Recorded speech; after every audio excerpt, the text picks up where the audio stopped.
Next up, at UFC Mexico, we have Jamall Emmers taking on Gabriel Miranda. Jamall Emmers, 20-8 in his career, 2-3 in his last 5. He is alternating wins and losses, taking on Gabriel Miranda, 17-7 in his career, 3-2 in his last 5. He's coming off that pretty bad knockout loss to Morgan Charrier. As we all know, Jamall Emmers has insane power in his hands, but he didn't start off as a striker. He started off as a wrestler. He's a pretty good wrestler at that. Very solid takedown defense at 90%. Takedown offense not as good at only 40%. If you look at his UFC record, he's only 3-5. He does have a losing record, but he's fought some really good guys. He's coming off that loss to Nate Landwehr, where we saw the power, we saw some of the composure, but he did slow down, and the pressure was kind of a problem. He's taking on Gabriel Fly Miranda. Gabriel's a slick grappler. I do fear he has fully transitioned into a jiu-jitsu nerd. It wasn't long ago. We'd break him down, said he had nice takedowns. Now here we are. He's coming off that last fight. He's pulling guard, doing all sorts of crazy shit like a small child. He's not quite what he was in the wrestling department, but his jiu-jitsu is very, very good. He's an old school jiu-jitsu guy. He'll work for positions. He'll maintain them. Then he'll look for a submission. He's not just pounding away on top. He's not snatching things up. The problem, though, is he can be submission or bust.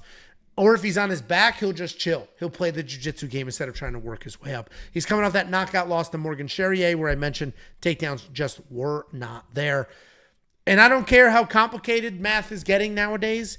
Sometimes we sit here. Jacob pulled that fortune cookie, said keep things simple. 1 + 1 can equal 2.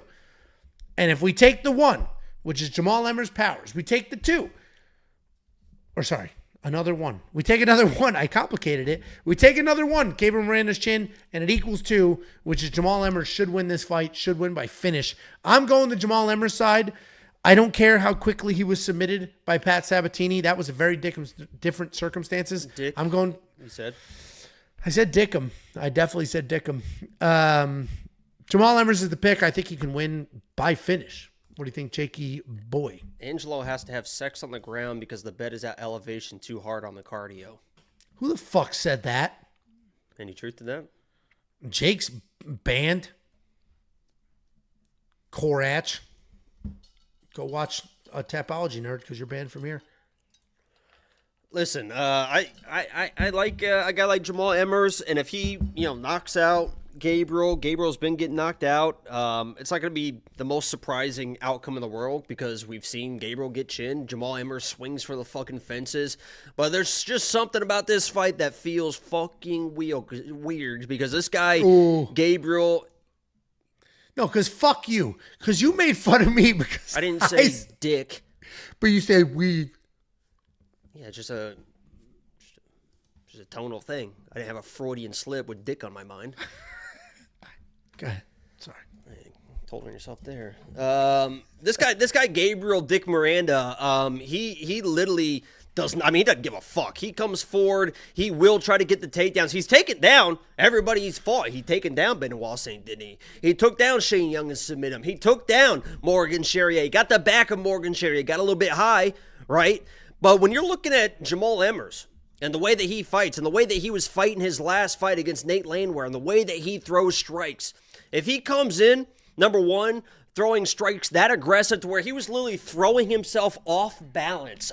Fucking winging shots to where he was stumbling off balance. Gabriel Miranda is good enough to level change underneath that and get a takedown. And if he gets a takedown, I think Jamall Emmers is in real big fucking trouble because, as you said, he got submitted pretty easily by an unconscious Pat Sabatini with a heel hook.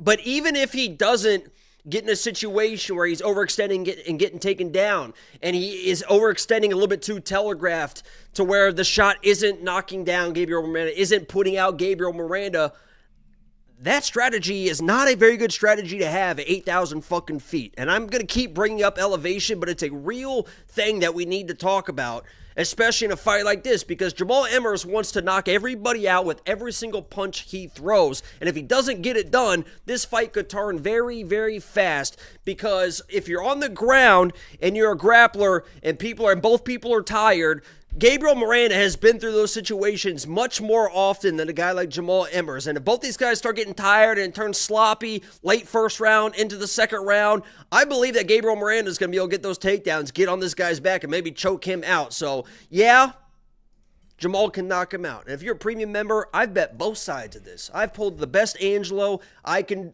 bet. Or I could fucking play, right? He'll play both sides, never bets anything. I'll play both sides, bet both sides. You can see what that is. My pick is going to be Gabriel Miranda. I think he's good enough in the striking to withstand the wild telegraph shit of Jamall Emmers. And if Jamal comes with those big shots, it's a level change. He's on the back. This guy's fucking good to do there. But, you know, I'm a little bit biased. I had that Mexican blood fly parlay back in the day with Fly. And did he win? I think that was the Shane Young fight. I think he did. Yeah, I'm not being a sarcastic asshole. I'm curious if he won that. No, I know. I think he did. But I'm going Fly here with the little bit of upset. But I bet it both ways. If you're gonna do the whole, and someone said thank you for the nice breakdown. You guys are welcome. I'm trying here, guys. I mean, who the fuck is I'm trying. I got the lock of the week. I've been carrying the Christ. channel with the lock of the week. I mean, I'm getting fucking guys. I'm getting fucking tired, man. I'm getting fucking tired. Too tired to do that fucking Hunter video that people are begging for. Jesus Christ, yeah, you damn right I am. Listen, back hurts. If you're doing the quick math, there's two different formulas here. If you're doing the quick math of Jamall Emmers got subbed by Pat Sabatini after almost knocking him out, yeah, Gabriel's the decision. If you're doing the quick math of Jamall Emmers has power and Gabriel just got knocked out, yeah, pretty simple math there. So I guess pick your side. You could have kind of a weird knockout too. He was like kind of running. It was like a weird scramble, and he thought he was clear. And I mean, it wasn't like he was like this and got knocked out. He literally was his hands down and was like, "Oh shit, there's a left hand." You're talking about Gabriel, right? Yeah, it was. Yeah. It wasn't like he just got like split the guard and he just got dropped or whatever. His hands were literally down. Wasn't even looking at Miranda, and Miranda he thought he was out of range and he wasn't, which is not good either. But this could be an interesting fight. Last week, I was going to throw Carlos Ulberg in the safety parlay, and you were like, listen, blah, blah, blah. And so I didn't do it. And lost. And I was going to say, and I'm not, this isn't me shitting on you. Like Carlos technically won that fight, but I would have fucking sweated that out. You could argue he did not win that fight. It was very dicey. So this week, I am taking my time. I don't have a safety parlay up yet. I'm taking my time. I'll tell you right now, Jamall Emmers was somebody I'm considering probably not going to do it because I've been convinced that little risk. You can talk me out of anything, correct? Well, once you introduce doubt into my mind, there was a time where Angelo used to, what's that? Not console with me, but converse. Consult. I'd ask. Hey, this is what I'm thinking. Yeah, about the safety of parlay. I can tell you in 2025, he has not done that. So.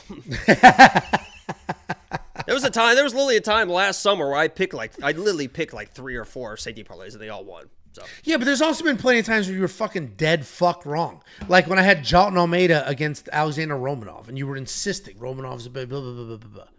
Honestly, this week, not loving the lock. We'll get to it. I'm rooting for it. I am not betting the other side because I'm rooting for the lock. Not loving it. That's it. I get those texts from Angela every single week. Bull fucking shit, dude. The texts go the other way. I do my picks long before anybody else, and then he starts doing his research, starts to look at mine, and then I get a text about every single fucking pick I made and why it's wrong. Every week. Angelo this week goes, sounds like you're going to have a perfect card. Can't wait to see it. I literally was like, fuck him. You know what? If he's sounds like you're gonna have a perfect card. Can't wait to see it. That literally wouldn't be the first time. You emulated that, I guess, or articulated that. That was exactly how I wrote it. Like literally with that exact same energy. Fuck him. All right, perfect card. Looking forward to it. If you do want to unlock the picks and the bets, though, we want picks. It's $10. It's $10 a month. Not only do you get picks, bets, and tools, it's just an unbelievable way to support your boys who are out here grinding, making this all happen. WeWantPicks.com.